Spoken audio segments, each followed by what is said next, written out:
The New York Knicks, they lost a tough one on Sunday night to the Phoenix Suns, and New York forward Julius Randle, he had himself a hit-or-miss game, and overall, it hasn't been a great start to the season for Randle, particularly shooting the basketball. New York Post sports columnist Mike Vaccaro, he believes the Knicks need more out of their two-time All-NBA forward, and we need to hear more of Mike's thoughts on this matter as he joins me now. Mike, how's it going for you? Dexter, I'm doing well. Hope you had a good Thanksgiving. I had a fantastic Thanksgiving. I hope you had the same as well.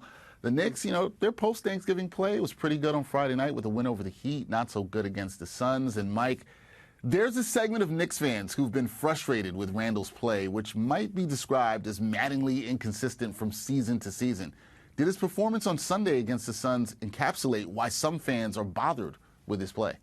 Yeah, it really did, because he was terrible in the first half. And not coincidentally, the Knicks fell behind by 15 points. The whole team was listless. It wasn't just him, but he's their best player, so a lot of times they go as he goes.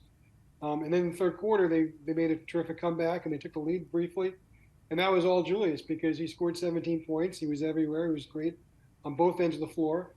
Didn't make any of the mental lapses that he occasionally makes, which is really almost as worrisome for the Knicks as when he's not shooting the ball well.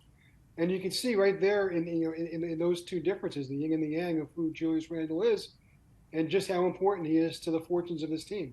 Yeah, so important to the fortunes of the Knicks moving forward. You talked about the shooting. Randle, he's shooting just over 38% from the field thus far this season. What more do the Knicks need out of their power forward to help Jalen Brunson? Is it as simple as him just shooting the ball better, or is it more that Randle needs to do? I think it's more. I mean, why Julius is so valuable is because he's not only a good scorer, but he's terrific on the boards. He's really just a natural rebounder. And even on Friday night, when he wasn't much a part of the comeback against the Heat, he did play the last 4 minutes and did grab a couple of very important rebounds. That's what his game is. Also, he's a very good passer. People laugh because they think of him as an ISO player, but he's very unselfish, as his assist totals through the years will show. But the problem is sometimes he tries to do too much, and when he does that, then he has bad turnovers. And sometimes that leads to him just kind of taking large chunks of the game where he's just not really, doesn't seem terribly engaged. When he is engaged, even when he's not scoring, he can be a very valuable asset on this team. And I think that's what the Knicks really need, is a fully engaged Julius whenever he's on the floor.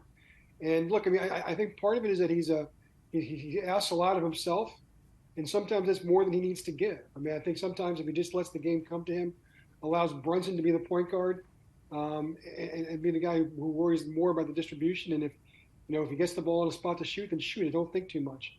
Knicks I fan. think that's the problem. Yep.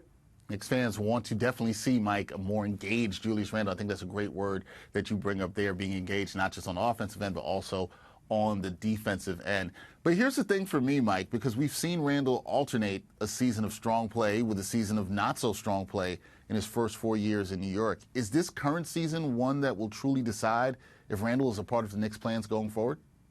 Well, I think what decides Randle's future is what the Knicks can do. Obviously, everybody will concede that they are an alpha player away from true contention, whoever that player might be.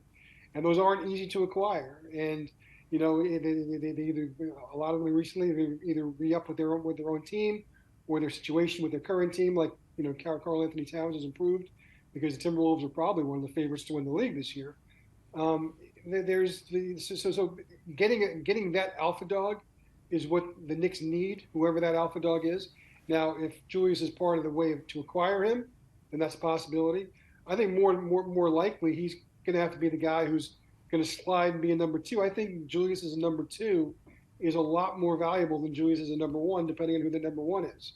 And so I do think that when you look at it in those terms, he has a genuine part of the Knicks' future. But it's all a matter of who they're able to get, how they're able to get that player, and when that player arrives.